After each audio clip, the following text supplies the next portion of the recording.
قوانین مخفی زندگی، قانون 4. سلام، اینجا رادیو با هم، جایی از جنس صدایی که معنا میگیرد.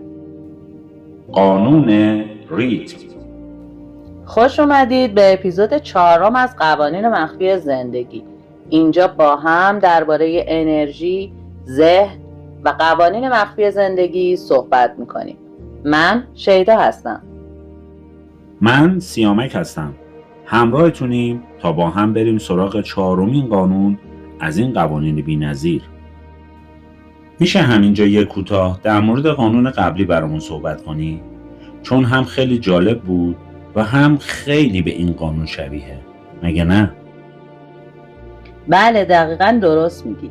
اول بریم سراغ یه توضیح کوتاه در مورد قانون دوگانگی یا قانون قطبیت. ما متوجه شدیم که زندگی در یک معنا بین دو معنا وجود داره.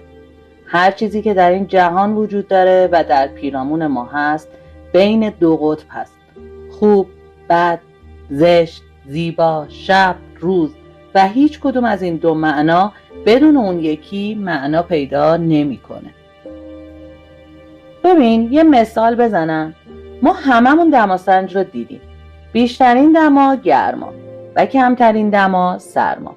گرما و سرما دو قطب مخالفن، اما همینجا در واقع هر دو دما هستن.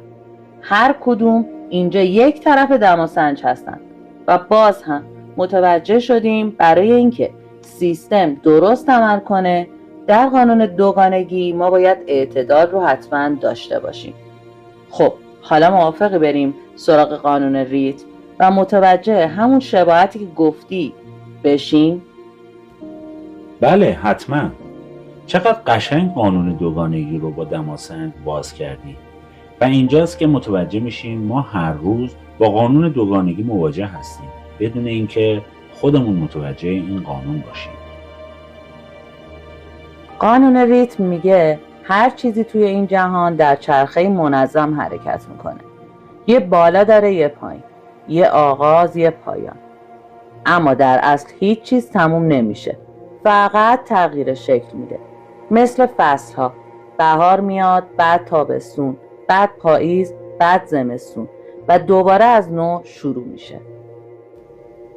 ببین همه چیز در جهان در حال حرکته، یه حرکت ریتمیک و در واقع ضرب آهنگ منظم، مثل نفس کشیدن، مثل ضربان قلب، مثل جزر و مد دریا، یه هم معنایی در معنی تفاوت.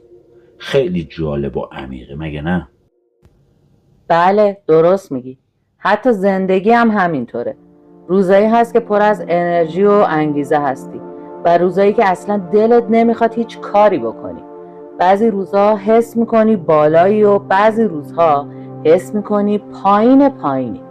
اما اگر ریتم رو بشناسیم متوجه میشیم که این بالا و پایینی بخشی از یه حرکت طبیعیه، نه اشتباه، نه تنبیه، نه تقصیر، بلکه فقط جریانه.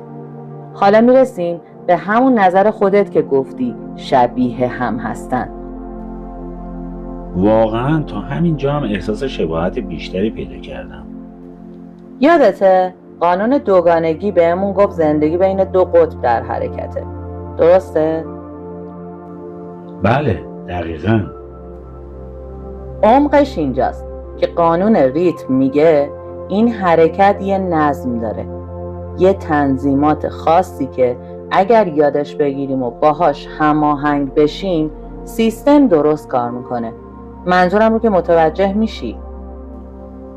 بله متوجه شدم و چقدر جالب و قشنگه. اینجاست که میرسیم به این که مشکل ما تو اینه که خیلی جاها مقاومت میکنیم، فکر میکنیم یه چیزی اشتباه شده، اما حقیقت اینه اون چیزی که ما اشتباه فرضش کردیم، مثلا همون فاز بالا و پایینی که گفتی، فقط بخشی از چرخه هست و فرصتی برای بازسازی. چقدر قشنگ بهش نگاه کردی. ممنونم. میخوام یه مثال دیگه بزنم. بیا با هم موج دریا رو تصور کنیم. وقتی موج میره عقب تموم نشده، در واقعیت داره نیرو جمع میکنه تا دوباره با قدرت بیشتری بره جلو. متوجه مثالت شدم. درست مثل زندگی، وقتی عقب میری شرایط سخت میشه. یهو احساس میکنی همه چی تموم شده یا داری درجا میزنی. ولی واقعیت اینه که باید باهاش هماهنگ بشی و نیرو رو جمع کنی برای حرکت بعدی. باید بهش اعتماد کنی، آروم باشی، چون واقعا هیچ وضعیت دائمی نیست. البته در صورتی که متوجهش باشی. دقیقاً درست میگی.